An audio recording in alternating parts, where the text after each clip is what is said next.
나는 사람에게 충성하지 않는다. 차라리 항명죄로 처벌해달라. 김영기 특전사 제1특전대대장이 오늘 윤석열 전 대통령 재판의 증인으로 나와 이렇게 말했습니다. 계엄 당일 국회의원 끌어내란 지시가 있었지만 부당한 지시여서 따르지 않았다며 한 증언입니다. 자신이 검사 시절 했던 말을 고스란히 돌려받은 윤 전 대통령은 눈을 감은 채 증인석을 외면했습니다. 재판부가 뒤늦게 허락해 윤 전 대통령이 내란 우두머리 혐의 피고인석에 앉은 모습도 오늘 처음으로 공개됐는데, 내란 재판을 3분 앞둔 오전 9시 57분, 윤석열 전 대통령이 서울중앙지법 417호 대법정에 들어옵니다. 변호인 10명이 모두 일어나 인사합니다. 고개를 끄덕인 윤 전 대통령은 말없이 피고인 명패가 놓인 자리에 앉더니 굳은 얼굴로 정면을 바라봅니다. 카메라 셔터음이 연이어 터지는데도 의식한 듯 촬영 기자들이 있는 방청석으로 고개를 돌리지 않습니다. 곧이어 재판부가 들어오자 일어서서 고개를 숙입니다. 첫 재판 때 언론의 촬영을 허가하지 않았던 재판부는 오늘은 영상과 사진 촬영을 허용했습니다. 국민의 관심과 알 권리 등을 고려해서 이전 유사 사안 준비와 마찬가지로 공판 개시전에 한해서 법정 촬영을 허가했음을 알려드립니다.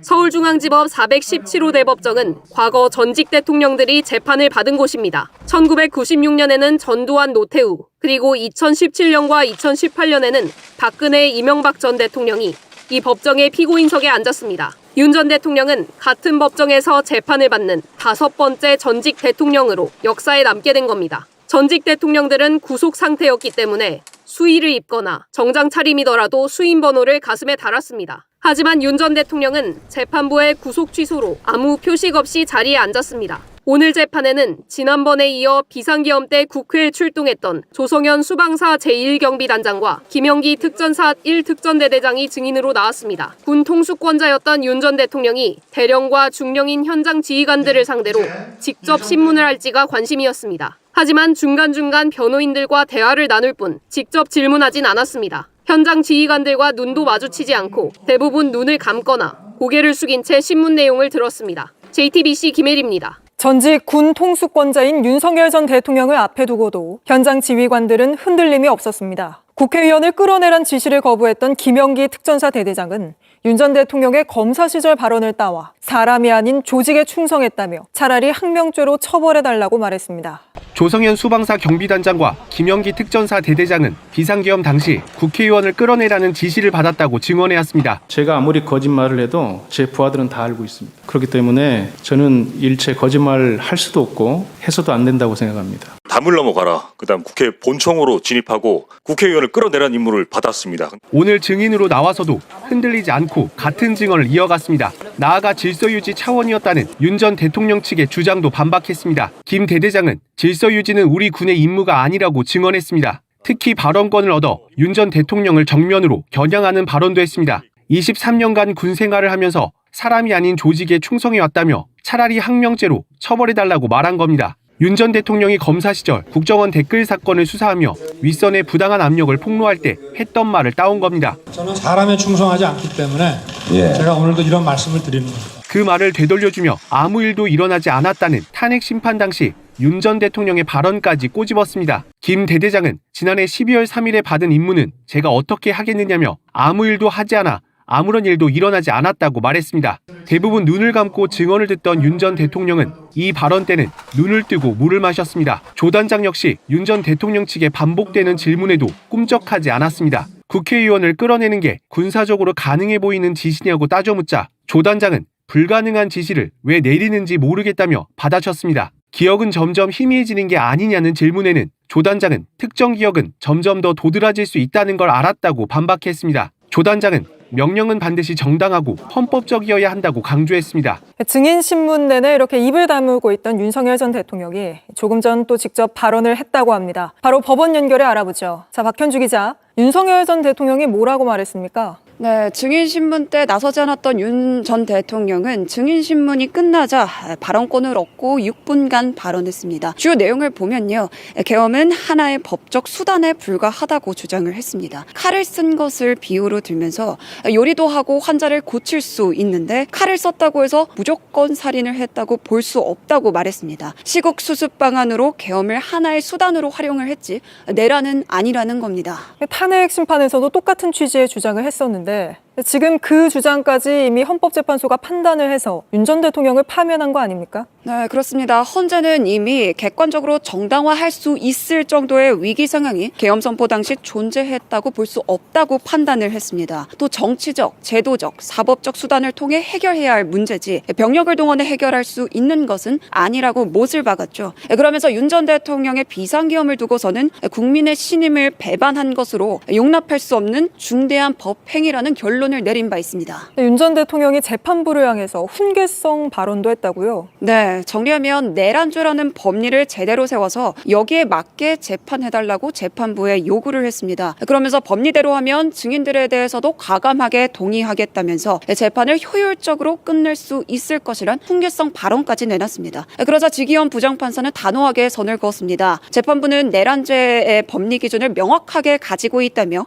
거기에 대해 의심하면 잘못된 것이라고 지적했습니다. 불쾌하다는 듯 두 번이나 강조의 말을 했는데 결국 윤 전 대통령은 고개를 끄덕이면서 한 발 물러섰습니다. 재판부를 두고 지난 첫 재판에서는 저자세 논란이 일었는데 오늘은 좀 다른 모습을 보인 거군요. 네, 다른 모습을 보였습니다. 재판장인 지 부장판사는 윤 전 대통령 측이 같은 질문을 반복하자 시간이 지연된다거나 증인의 말을 듣고 질문하라며 적극적으로 개입했습니다. 지난 첫 재판에서는 윤 전 대통령에게 검찰보다 20분이나 길게 모두 발언을 할 수 있게 해주거나 검찰의 증인신문 도중 끼어들어도 아무런 제지를 하지 않았는데 저자세라는 논란을 의식한 듯 오늘은 다른 모습을 보였습니다. 오늘 재판은 오전 10시에 시작해서 오후 5시 53분쯤 끝났고 다음 재판은 다음 달 12일 오전 10시에 시작합니다. 지금까지 서울중앙지법에서 JTBC 박현주입니다. 윤석열 전 대통령이 21일 열린 12.3 내란 사건 형사재판에서 계엄령은 칼하고 같다. 칼이 있어야 요리도 하고 아픈 환자를 수술도 할 수 있고 범죄도 저지를 수 있는 것이라며 계엄을 칼에 비유했습니다. 비상계엄 당시 아무도 다치거나 유혈 사태가 없었기에 내란이 아니었다고 주장하면서 이런 비유를 한 것입니다. 해괴망측한 망발과 궤변이 갈수록 태산입니다. 윤 전 대통령은 이날 2차 공판에서 칼을 썼다고 무조건 살인이 아니다라며 계엄과 내란은 다르다고 주장했습니다. 전직 대통령의 품이라곤 전혀 느껴지지 않는 궤변입니다. 그의 변호인들은 증인으로 출석한 조성현 수도방위 사령부 제1경비단장의 진술을 흔들려다 되레 망신을 샀습니다. 국회의원 끌어내라는 지시는 애초 불가능한 작전 아니냐고 물었다가 조 단장으로부터 윤 전 대통령이 잘 알고 계시는데 그런 지시를 왜 내리셨는지 모르겠다고 면박을 당했습니다. 윤 전 대통령이 하지도 않은 명령을 지휘관이 잘못 해석한 것으로 몰아가려다 벌어진 일입니다. 내란 책임을 부하들에게 무리하게 떠넘기려다 오히려 군통수권자 자격이 없음을 스스로 입증한 꼴입니다. 조 단장은 이진우 전 수도방위 사령관으로부터 국회의원을 끌어내라는 지시를 받았다고 일관되게 진술해왔습니다. 헌법재판관들이 유일하게 그를 증인으로 직권 신청한 이유입니다. 그런데도 변호인단은 조 단장이 검찰 조사와 헌법재판소 변론 그리고 지난 공판기일 때 한 증언이 서로 다르다고 계속 억지를 부렸습니다.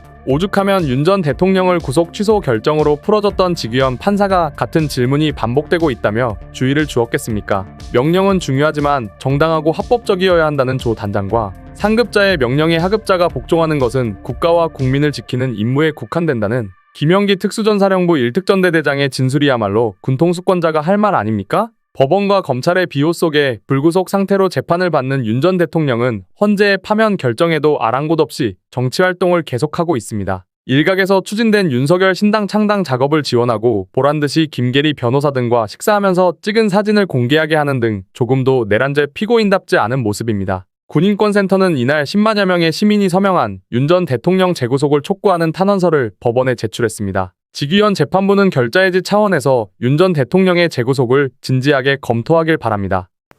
오늘 또 조성현 대령이죠? 예. 일경비단장. 그러니까 이진우 수방사령관 밑에 있었던 그래서 이 양반이 진짜 양심 고백을 하고 끌어내라는 명령을 들었다. 그리고 거기서 이제 헌법재판소에서 이제 저기 김계리 까라 걔들이 그 조롱하니까 당연히 참 대단한 사람이요 뭐 이렇게 하니까 전 대단한 사람이 아니고 그냥 군인 정신 지킨 사람입니다. 그리고 내 부하들의 지휘관입니다. 네. 그 얘기를 했던 그분이에요. 그분이 오늘 또 불려 나왔어요. 네. 아니 증인은 저기 재판정에서 정하는 겁니까? 판사가 정하는 겁니까? 증언을 어떻게 하냐면 그 먼저 가서 조사를 받은 사람도 있고 그렇지 않은 사람도 있잖아요. 그러면 조사를 받은 사람들은 검찰 수사 기록에 다 나온단 말이에요. 그럼 그게 그 참고인 진술 조서 뭐 이런 형식으로 제출이 돼요. 그게 이제 증거라고. 그러면 그 내용을 동의하지 못하겠다. 이렇게 피고인 쪽에서 나오면 예. 그 사람을 증인으로 법정에 나오게 해서 신문을 합니다. 예. 그런 증인들을 정하는 절차가 이제 준비 절차에서 그 순서를 누구누구 할 거냐 이런 것들을 대충 정하죠. 근데 그래서- 일청 공판에서 윤석열이 증인 순서가 정치적이다라고 했잖아요. 아니 그러니까 헛소리 하는 거네. 근데 또 불러, 근데. 지 변호사들이 다 그렇게 해서 여기가 정리가 돼서 하는 건데. 아, 또 열받네. 또 그러니까 거짓말한 말 거예요. 같잖아. 또 거짓말한 거예요. 그럼. 아, 저 끔찍한 인간이요, 정말. 아, 그래서 조성현 대령이 또 나왔어요. 나와가지고, 계속 이제 어떻게든 약점 잡아고 지들이 연구했나 봐요. 한 일주일 동안 연구해가지고 요거 약점 파가지고 요걸로 요놈한테 꼼짝 못하게 해가지고 요놈한테 뒤집어 씌우자. 요 작전을 하려고 그랬어요. 그러면서 대화를 했던 그 기사를 보니까 그 윤측 변호인들이 끌어내라고 했다며? 끌어내라고 했으면은 끌어냈을 때 거기 뭐 구금 시설도 있는 게 아니고 어디 뭐 가다 놓을 수 있는 것도 아닌데 다시 들어갈 거 뻔하지 않느냐 국회의원들이. 그러면 이게 끌어내라는 말이 되느냐라고 얘기했더니 조대령이 그러니까요. 그러니까 왜 그런지 모르겠다고요. 잘 알고 계시는 양반이.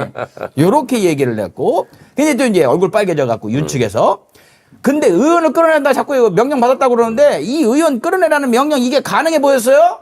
그러니까 조대령이 그러니까요. 아이 그 불가능한 지시를 왜 내렸는가 몰라 내가. 그 얘기를 했어. 인원이라는 말 가지고 시비를 붙었다며. 안에 있는 인원 끄집어내라는 게. 인원이 의원이라는 게 어디 있냐 그러니까 아니 거기 낼 사람이 국회의원 말고 누가 있냐 그러면 국회 안에 끌어낼 인원이 누가 있느냐. 그 얘기를 한 거예요. 뭐 김현태를 끌어내라는 거야 뭐야 국군인들끼리. 아무튼 그 얘기를 했어요. 그러면서 또 마지막에 야 이런 질문도 뭐 많이 뭐 법적 기술일 수 있겠습니다만 사람의 기억이라는 게 점점 희미해지는 거 아닙니까? 근데 이렇게 확신하시죠 이렇게 얘기했나 봐요. 거기에 대해서 조대령이 특정한 기억은 점점 또렷해지더라고요. 하고 일가를 해버렸어요. 아, 그냥 이분이 갑자기 이랬으면은 그래도 고맙지만 그랬으면 원래 처음부터 이제 예민하고 잘못되면 자기가 어떻게 될지 모르는 그런 상황에서도 이 얘기를 똑같이 해왔거든요. 그래서 대단하다는 거죠. 게다가 이제 윤석열이가 파면된 마당에 그간에 윤석열이 때문에 군이 입은 피해가 얼마나 큽니까? 그게 빡치는 게 맞지. 군이 완전히 육군 통해서 그 최정예라는 707 특전사 그렇죠. 그리고 수방사 이런 데 다 만신창이가 된 거예요. 제가 볼 때는 그 해병대 사령관 이사단장 그 양반이 중간에 걸리지 않았으면 아마 해병대까지 이 치욕을 겪었을 수도 있겠다라는 생각도 들더라고요. 진짜. 네. 근데 그렇게 하고 나서 지가 또 지시한 적이 없다고 거짓말을 해버리니까 이게 군인들 입장에서는 정말 황당한 일이지. 그러면 명령에 복종하라고 하지를 말든가. 명령한 놈은 안 했다고 하면 어쩌라는 말이냐. 우리가 알아서 했다는 거냐. 이렇게 왜 안 그러겠어요. 그래서 이제 조성현 대령이 이런 얘기했답니다. 명령 안 받았잖냐? 무슨 명령을 했느냐? 네가 직접 받았느냐? 막 얘기하니까 그럼 이진우한테 물어보라고요. 이진우가 직접 받은 사람이니까 난 이진우 사령관으로부터 쓰리스타가 명령했다는 걸 내가 대령 주제에 이렇게 세게 얘기할 수 있느냐? 직접 물어보면 될 거 아니냐? 나오면 직접 물어볼까요? 그럼요. 저는 근데 진짜 이진우야말로 윤석열하고 맞닥뜨려갖고 윤석열이가 이진우한테 직접 물어볼 것인가? 만약에 지금 다 뒤집어 씌우기로 가고 있잖아요, 윤석열이. 이진우는 자기한테 직접 들은 사람이란 말이에요. 준비 과정에서부터. 근데 예전에야, 파면 전에야 요만한 희망이 있었어요. 혹시 윤석열이 복귀하면 나는 완전 자유이기 때문에 여기에 걔는 기댔거든요, 이진우는. 근데 지금은 그것도 없어진 상황에서 뒤집어 씌운다? 그럼 이진우라는 그 얍삽한 그 친구가 가만히 있겠느냐? 그래서 그게 무서워서. 그래서 못 부르는 건 아닐까? 그래서 계속 조성현만 가지고 저러고 있는 게 아닐까? 그거는 상식을 가진 사람의 생각이고. 거기서 이제. 상식이 없는 깡패는 그런 생각을 할 수 있는 놈이 아니죠. 거기서 이진우를 이렇게 눈을 부라리면서 압박을 하면 말을 맞춰줄 것이다. 이진우는 그리고 헌재에서도 팀이하게 얘기했잖아요. 그렇죠. 박종근하고 달리. 그러니까 이진우는 지편을 들어가지고 어거지를 써줄 수 있는 사람이다. 지네 아버지고 또 어차피 극우 집회 나가고 이런 사람이니까. 같이 죽자. 그 나 죽을게요. 기대를 할 수 있겠죠. 자기 스스로 제가 내란 수괴가 되겠습니다. 이런다고요? 저는 생각이 안 가요. 누가 윤석열이? 이진우가요. 만약에 이진우가? 맞습니다. 그냥 안 시키셨는데 제가 애들한테 시켰습니다. 라고 아니지, 얘기를 하면. 이진우는 이제 뭐 잘 기억이 안 납니다. 뭐. 그렇게 또 똑같이요. 그렇죠. 그렇게까지 시키신 건 글쎄요. 그런 것 같기도 하고 뭐 아닌 것 같기도 하고 뭐. 똑같이. 그런 여기서 걸로 안 하려고. 윤석열이 확실하게 얘기하면 끝날 것 같은데. 네가 했잖아. 네가 내가 언제 시켰어? 얘기하면. 네, 그러면 이제 뒤집어지겠지. 네. 근데 이제 윤석열이가 적당히 근데 내가 사령관한테 직접 전화를 한 적이 있나요? 그러면 글쎄요, 잘 기억이 안 나고. 그럼 국방부 장관은 장관님은 좀 전화를 하셨죠. 뭐 이렇게 하면서 빠져나가려고 하겠죠.